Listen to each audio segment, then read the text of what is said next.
অবশেষে রূপার অভিমান ভাঙিয়ে ওকে বাড়ি ফিরিয়ে আনলো দীপা। হ্যাঁ বন্ধুরা, আমরা এমনটাই দেখতে পাবো অনুরাগের ছোঁয়া ধারাবাহিকের আজকের পর্বে। দীপার কাছ থেকে পালাতে রূপা এই শহর ছেড়ে পালিয়ে যেতে চায়। তখনই ওই আশ্রমের বাচ্চাদের কথা ওর মনে পড়ে।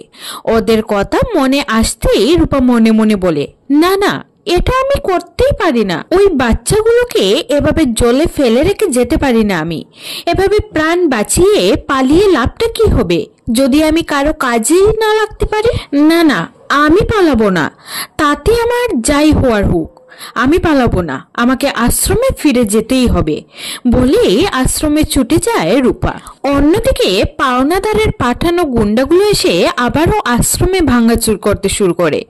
রূপা ওদেরকে হাতজোড় করে অনুরোধ করে বলে যে ও কিছুদিনের মধ্যেই ওদের সমস্ত টাকা ফেরত দিয়ে দেবে, কিন্তু গুন্ডাগুলো রূপার কোনো কথাই শুনতে চায় না।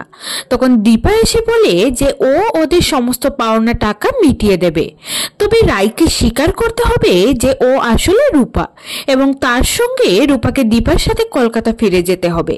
দীপার কথা শুনে রূপা বলে, আমি যাব তোমার সঙ্গে, কিন্তু তুমি প্লিজ এই বাচ্চাদের বাঁচাও।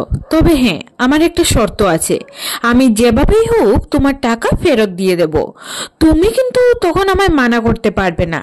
ঠিক তখনই কৃষ্ণের ফোন পেয়ে পুলিশ আশ্রমে ছুটে আসে। ওদেরকে আশ্রমে থেকে রূপা ভাবে দীপা হয়তো ওকে ধরিয়ে দেওয়ার জন্য পুলিশ ডেকে এনেছে, তাই ভয় পেয়ে পালিয়ে যায়। রূপাকে এভাবে পালাতে দেখে দীপা ছুটে গিয়ে বলে, রূপা কি হয়েছে তোর? তুই এমন কেন করছিস? তুই এভাবে দূরে দূরে কেন পালাচ্ছিস আমাদের থেকে? দীপার কথা শুনে রূপা বলে, আমার ভয় করছিল তুমি আমাকে পুলিশের কাছে দিয়ে দিতে, কারণ আমি প্রমাণ করতে পারিনি যে আমি কুমারকে খুন করিনি, আর তাই তুমি নিজে পুলিশকে বলেছিলে যে আমাকে খুঁজে পেলে তুমি পুলিশের হাতে আমাকে তুলে দেবে। যা শুনে দীপা বলে, রূপা তুই এই জন্য পালিয়ে গিয়েছিলি? মা, আমি পুলিশকে বারবার করে বলেছিলাম যে আমার রূপা আর যাই হোক খুন করতে পারে না, আর সেটা প্রমাণও হয়ে গেছিল। কুমারের বডিতে যে গুলি লেগেছিল আর তোর হাতের ছাপ যে বন্দুকে পাওয়া গেছিল, সেই বন্দুকের সাথে গুলির কোনোই মিল ছিল না।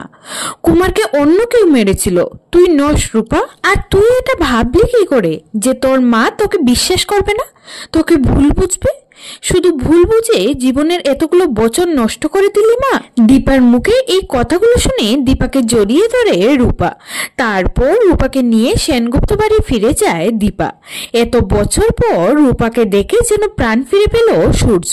এদিকে রূপা বাড়িতে ফিরে এসেছে, এটা কিছুতেই মেনে নিতে পারছে না উর্মি এবং ওর মা। তো বন্ধুরা, কি হতে চলেছে এবার?